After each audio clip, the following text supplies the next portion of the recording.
Assalamualaikum warahmatullahi wabarakatuh. Selamat pagi. Perkenalkan, saya Asih Nur Ismiatun, dosen Prodi Pendidikan Guru, Pendidikan Anak Usia Dini, Fakultas Keguruan dan Ilmu Pendidikan, Universitas Jambi. Video ini merupakan bagian dari pernyataan diri dosen dalam unjuk kerja Tridharma Perguruan Tinggi atau PDD UKTPT untuk sertifikasi dosen tahun 2026, khususnya dalam aspek pengajaran. Pada kesempatan kali ini saya akan menjelaskan secara singkat mengenai mata kuliah pengembangan fisik dan motorik anak usia dini yang saya ampu, di mana mata kuliah ini adalah mata kuliah wajib dengan kode ECE 146 dengan bobot 3 SKS. Deskripsi mata kuliah ini adalah membekali mahasiswa dalam pemahaman mendalam mengenai konsep, tahapan perkembangan motorik, unsur pokok pembelajaran motorik, baik kasar dan halus, mengkaji berbagai permasalahan, merancang pembelajaran motorik, menyusun dan mengaplikasikannya. Kemampuan yang diharapkan dalam mata kuliah ini tercangkup dalam CPL dan CPMK. Di antaranya untuk CPMK pertemuan 9 ini adalah mampu menjelaskan konsep dan tahapan perkembangan fisik motorik kasar anak usia dini. Mata kuliah ini membahas beberapa materi, di antaranya adalah hakikat perkembangan fisik motorik kasar dan halus anak usia dini beserta tahapannya, permasalahan-permasalahan dan faktor-faktor yang mempengaruhi perkembangan fisik motorik, baik kasar dan halus pada anak usia dini, penerapan stimulasi perkembangan fisik motorik kasar dan halus di PAUD, berdasarkan hasil observasi dan penelitian terkini. Yang keempat, merancang pembelajaran stimulasi fisik motorik kasar dan halus anak usia dini. Dan yang terakhir, membuat strategi pengembangan fisik motorik kasar dan halus anak usia dini yang diintegrasikan dengan pemanfaatan teknologi, sumber daya lingkungan, serta nilai-nilai kearifan lokal. Mata kuliah ini menggunakan sistem atau mode blended learning, di mana kita melakukan pembelajaran secara langsung dan penggunaan asinkronus aplikasi e-learning Unja. Mata kuliah ini menggunakan metode ceramah, diskusi kelompok, serta project based learning yang menekankan pembelajaran berbasis project real, di mana mahasiswa tidak hanya belajar teori, namun juga merancang, menyusun strategi fisik motorik yang inovatif, menyenangkan, dan bermakna sesuai tahapan perkembangannya. Bobot yang diberikan pada mata kuliah ini adalah aktivitas partisipasif 10%, project 50%, tugas 5%, kuis 5%, ujian tengah semester 15%, ujian akhir semester 15%. Mata kuliah ini menggunakan beberapa referensi utama dari Goodway, Osmond, dan Gallagher mengenai understanding motor development, dan tentang aplikasi teori pembelajaran motorik di sekolah dari Richard Caprio. Selanjutnya, Anda akan menyaksikan proses pembelajaran saya pada pertemuan 9 yang membahas tentang konsep dan tahapan fisik motorik kasar anak usia dini dengan unsur pembelajaran DIA atau Delivery, Interaction, and Assessment, di mana tujuan pertemuan 9 ini adalah mahasiswa mampu menjelaskan hakikat perkembangan fisik motorik kasar anak usia dini dan menjelaskan perbedaan tahapan perkembangan motorik kasar anak usia 0-6 tahun. Selamat menyaksikan.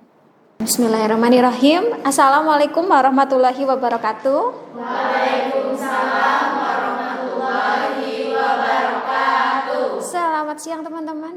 Siang Ibu. Bagaimana kabarnya hari ini? Alhamdulillah. Alhamdulillah, semoga semuanya selalu sehat ya. Kita bertemu lagi di mata kuliah apa?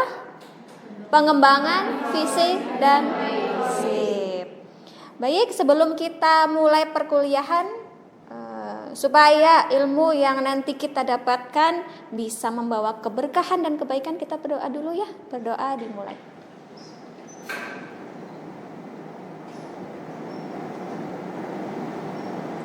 Berdoa selesai.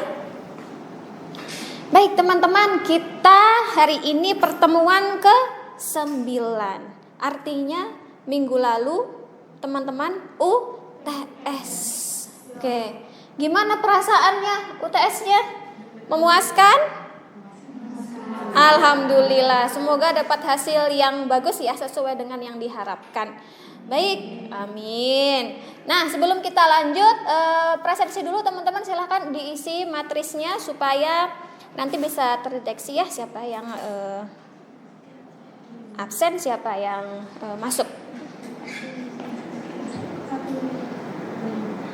Oke. Sudah? Sudah ya? Ya.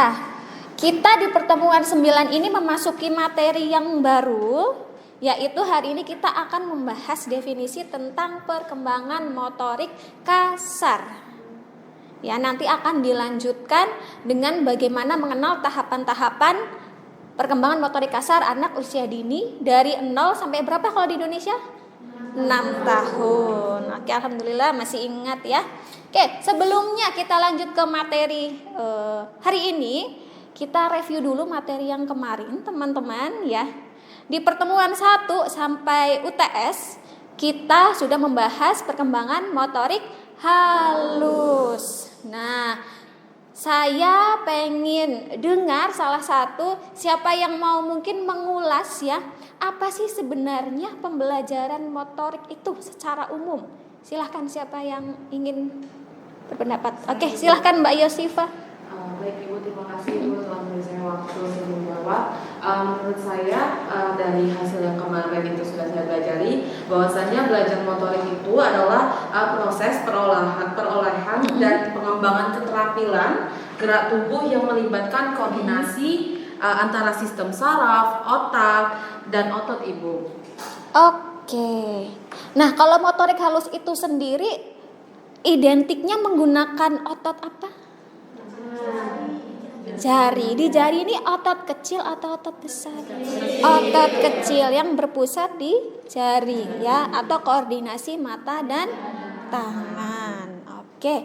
Contohnya apa ya, kemarin sudah bikin stimulasi untuk membuat rancangan pembelajaran motorik halus. Kita buat apa kemarin? Mbak Nanda? Yang warna-warni. Betul, kolase. Kita juga bisa menggunakan Play-Doh. Ada apa lagi? Pasir kinetik. Ada apa lagi yang melipat-lipat?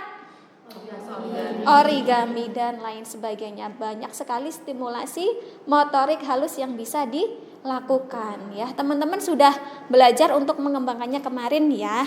Nah, sekarang kita beralih ke motorik kasar. Oke. Motorik kasar ini kalau istilah bahasa Inggrisnya kita kenal dengan apa? Ada yang ingat? Gross motor skill. Ingat-ingat ya, kalau motorik halus itu fine motor skill. Oke. Kalau kasar apa tadi? Gross motor skill. Oke. Sekarang perbedaan yang paling mencolok sebelum kita belajar definisinya secara utuh, saya ajak teman-teman untuk mengamati dulu. Kalau motorik halus itu fokusnya adalah di jari, otot kecil. Kalau motorik kasar sebaliknya, menggunakan otot besar. Otot besar itu maksudnya apa sih? Otot yang ukurannya besar, berat? Bukan, artinya adalah kita melakukan gerak yang membutuhkan energi yang lebih banyak. Besar atau banyak, melibatkan sebagian atau seluruh anggota tubuh. Baik mulai dari kepala, tangan, lengan, pinggul, dan kaki. Kalau dari sini contoh untuk perkembangan motorik kasar ya, sebenarnya kita lakukan sehari-hari teman-teman, mulai dari bangun tidur sampai tidur lagi. Contohnya ini saya lakukan apa? Berjalan. Ini berlari. Apalagi yang sehari-hari dilakukan coba? Menaiki tangga. Melompat, menaiki tangga, berenang, melempar ya, dan sebagainya. Intinya yang melibatkan sebagian atau seluruh anggota tubuh. Oke. Nah, kalau untuk motorik kasar sendiri teman-teman ya, kita udah kenalan tadi definisinya ya. Berarti apa? Perkembangan motorik yang melibatkan otot besar, sebagian atau seluruh tubuh. Contohnya adalah ya gerakan berlari, berjalan, ya melompat, melempar, ya. Teman-teman mau misalnya ambil buah, ya itu juga motorik kasar ya, secara tidak langsung. Jadi tidak melulu harus olahraga ekstrim seperti senam ya, atau mungkin gym, tidak ya. Kalau untuk anak usia dini kita berangkatnya adalah dari kegiatan sehari-hari. Lalu kira-kira apa ya tujuannya kita sebagai calon pendidik PAUD belajar tentang aspek perkembangan motorik kasar? Apa ya tujuannya, supaya ada yang mau berpendapat? Apa tujuannya belajar motorik kasar? Oke, silahkan Mbak Siva. Tujuan dari motorik kasar yaitu untuk meningkatkan kemampuan individu dalam mengendalikan dan mengkoordinasikan gerakan tubuh yang melibatkan otot-otot besar sehingga mampu melakukan berbagai aktivitas fisik seperti secara efektif, seimbang, dan mandiri sesuai dengan tahap perkembangan anak tersebut. Oke, betul. Ya, jadi supaya anak ini punya kesempatan untuk berlatih gerak yang memang sudah dibawa sejak lahir. Jadi namanya anak normal ya, dari lahir kan. Ini kalau kondisi bayinya normal itu ya pasti bisa bergerak ya, kecuali dengan kondisi tertentu yang mohon maaf sakit atau ada gangguan fisik. Tapi kalau anak normal memang dari Tuhan ciptanya bisa bergerak ya. Mulai dari bayi itu apa? Ketika nangis bagaimana gerakan tangan dan kakinya? Apakah dia diam seperti patung? Tidak. Pasti ada refleksnya kan? Nah, bagaimana dia kalau sudah aktif indera penglihatan ya, mencoba meraih sesuatu yang warna-warni. Nah, itu kan mulai dia ada suatu perubahan kualitas dari perkembangan motorik kasarnya. Sampai nanti dia bisa mendang-mendang, tengkurap, merangkak, ya kan? Nah, setiap gerakan ini itu beda-beda di tahapan usianya. Usia nanti kita akan kenal ya. Ini saya tampilkan. Jadi untuk usia 0 sampai 1 tahun gerakannya sama tidak dengan anak usia 2 tahun? Tidak ya. Lebih kompleks mana kira-kira teman-teman? Kompleks mana? Yo, semakin matang usia anak harusnya gerakan yang dikuasai semakin kompleks. Kalau usia 0 sampai 1 tahun yang teman-teman ketahui apa gerakannya? Tadi itu menendang, meraih-raih sesuatu, mulai mukul-mukul ya orang yang membopongnya gitu kan ya.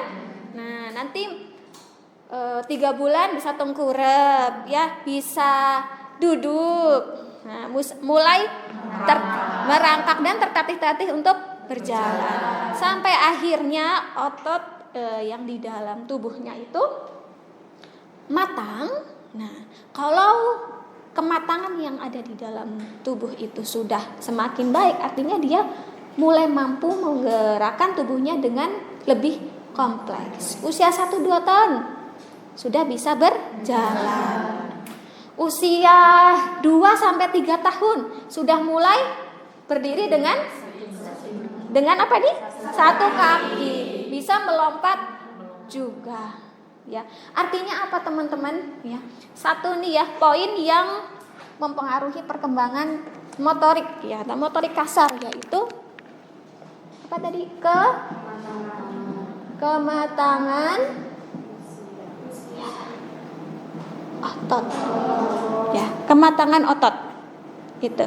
Jadi kematangan otot setiap usia itu beda-beda ya.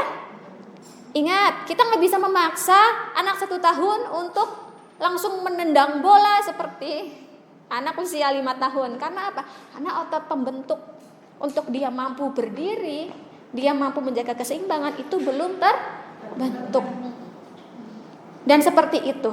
Dan kedua poinnya adalah walaupun usianya sama ya teman-teman, misalnya nih nanti satu kelas ya isinya 10 anak, semua usianya 5 tahun.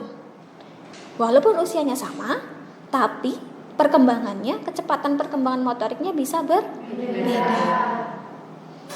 Teman-teman mungkin ingat ya, kalau setiap anak itu unik dan kecepatan perkembangannya itu berbeda. Ini berlaku untuk semua perkembangan termasuk motorik kasar. Sama-sama 5 tahun, yang satu mungkin ototnya sudah matang, dia bisa berdiri 10 detik. Ya. Yang satunya mungkin hanya 3 detik. Ya. Dan itu bisa dilatih atau enggak kira-kira? Bisa ditingkatkan atau tidak? Bisa. Jadi faktor kedua yang mempengaruhi adalah adanya pengalaman belajar atau latihan. Oke. Selain kematangan, kualitas perkembangan motorik kasar anak bisa dilatih secara terus-menerus dalam jangka waktu yang konsisten. Jadi memang untuk meningkatkan kualitas perkembangan motorik itu memang butuh waktu. Nah, di motorik kasar sendiri kita kenal dengan istilah keterampilan gerak dasar atau fundamental motor skill.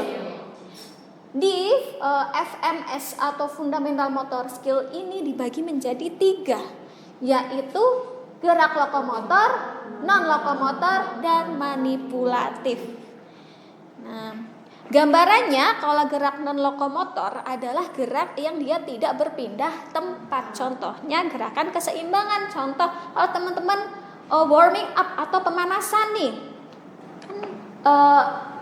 mengangkat kepala ya ke atas, ke bawah, ke samping, badan tidak berpindah, melakukan peregangan ya, gerakan keseimbangan, tidak berpindah tempat. Kalau lokomotor lawannya, berarti dia ada perpindahan tempat. Contohnya berjalan, berlari, melompat ya ke depan, terus ini loncat katak dan sebagainya ya, istilahnya banyak.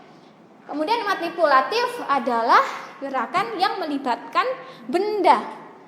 Lempar, tangkap, bola, lari estafet. Tahu lari estafet? Oke, seperti itu. Nah, teman-teman supaya kita bisa lebih dalam memahami, silahkan teman-teman bagi menjadi 3 kelompok. Nanti kelompok 1 nih depan lokomotor, tengah non lokomotor, dan belakang manipulatif. Tolong cari 1 contoh gerakan yang bisa menggunakan alat ini. Silahkan pakai kalau ini alatnya mau digunakan ya. Oke, silahkan berdiskusi, bisa bergabung dengan temannya.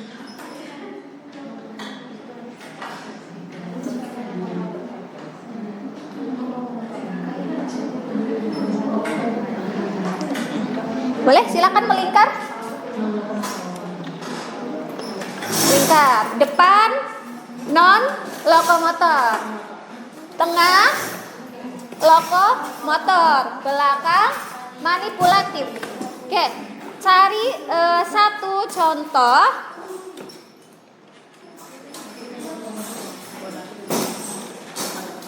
gerakan yang inovatif. Teman-teman boleh pakai. Ini saya ada beberapa media ya, ada lompat tali, ada bola kecil, ada bola besar. Silahkan kalau mau menggunakan, apalagi manipulatif ya, pasti pakai ini. Ya, silahkan cari contohnya.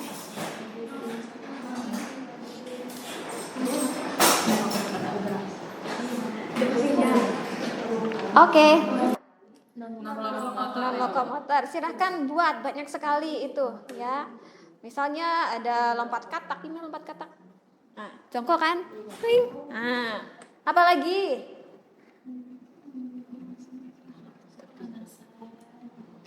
Ya boleh berputar, jalan zigzag. Itu juga. Teman bisa pakai ini nih. Ya, misalnya berjalan mengikuti garis. Nah, berjalan lurus seperti ini. Itu kan juga non lokomotor.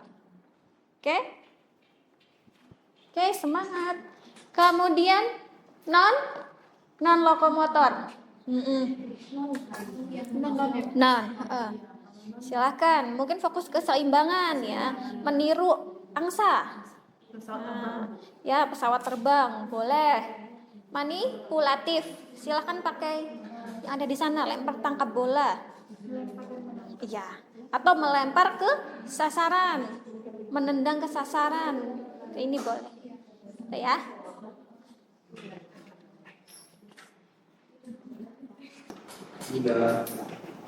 Oke, sudah ya diskusinya ya. Silahkan perwakilan kelompok 1. Gerak lokomotor. Coba siapa mempraktekkan di sini boleh? Atau di sini depan boleh? Ya. Ya. Semangat. Di sini aja, Mbak. Apa yang mau dipraktekkan? Jalan zigzag itu. Oke, jalan zigzag silahkan. Gimana jalan zigzag? Nah, ini kan ada kotak nih, jadi kami pilihnya satu di sini. Oke, coba dipraktekkan zigzag. Ada gini, terus pindah ke sini. Jadi ada di gerakan lokomotor itu kan berpindah tempat. Jadi itu tadi berpindah tempat itu. Oke, terima kasih. Kelompok 2 next. Gerak non lokomotor. Silahkan siapa mau demonstrasi di sini? Ini berkaitan dengan keseimbangan. Agak ke sini? Jadi nanti anak-anak itu meniru gerakan guru. Nanti gerakannya itu mengangkat kaki satu, kemudian rentangkan tangan. Nanti ketika anak sudah mampu bertahan kisaran 5 detik, itu bisa kita kembangkan lagi. Jadi anak sedikit menunduk atau tangannya diangkat ke atas seperti itu. Oke, jadi semakin keseimbangan. kompleks ya. Iya. Oke, bagus. Oke, next terakhir manipulatif. Siapa? Oke, silakan Mbak. Berdua. Silakan sini demonstrasikan. Mau pakai alatnya boleh. Jatuh. Bu.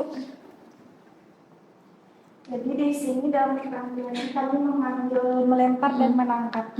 Yang mana melempar itu mengayunkan benda untuk ke titik yang lebih jauh dan menangkap itu untuk menangkap dari satu titik ke titik lainnya. Contohnya ya Bu. Oke.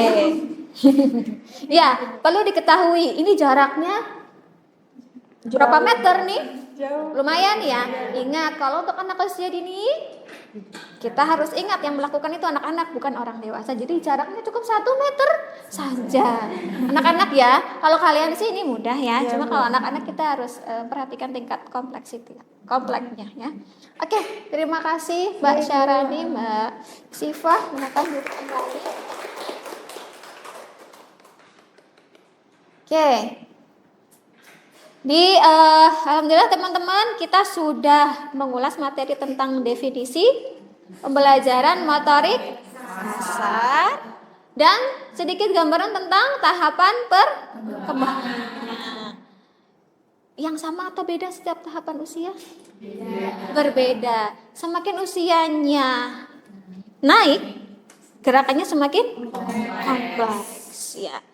Kalau untuk definisi motorik kasar apa mudahnya? Melibatkan gerakan yang melibatkan Seluruh anggota sebagian atau seluruh anggota tubuh dengan energi yang besar. Oke, sampai sini teman-teman ada pertanyaan? Jelas ya? Oke. Kalau sudah jelas, silahkan untuk review. Teman-teman bisa secara singkat scan barcode ini untuk membuat rangkuman tentang definisi perkembangan motorik kasar dan tahapan motorik. Oke, silakan di scan. Saya tunggu jawabannya sampai nanti siang ya. Oke, silakan diisi segera supaya bisa mengevaluasi teman-teman sudah paham atau belum. Oke, baik. Jika sudah paham, kita selesai untuk mata kuliah ini. Saya mohon maaf jika ada salah kata dan perbuatan. Semoga apa yang sudah kita pelajari bisa bermakna untuk teman-teman dan menjadi bekal nanti ketika menjadi pendidik PAUD. Mohon maaf jika ada salah kata. Sampai ketemu lagi minggu depan. Sehat selalu. Assalamualaikum warahmatullahi wabarakatuh. Waalaikumsalam warahmatullahi wabarakatuh. Terima Terima kasih.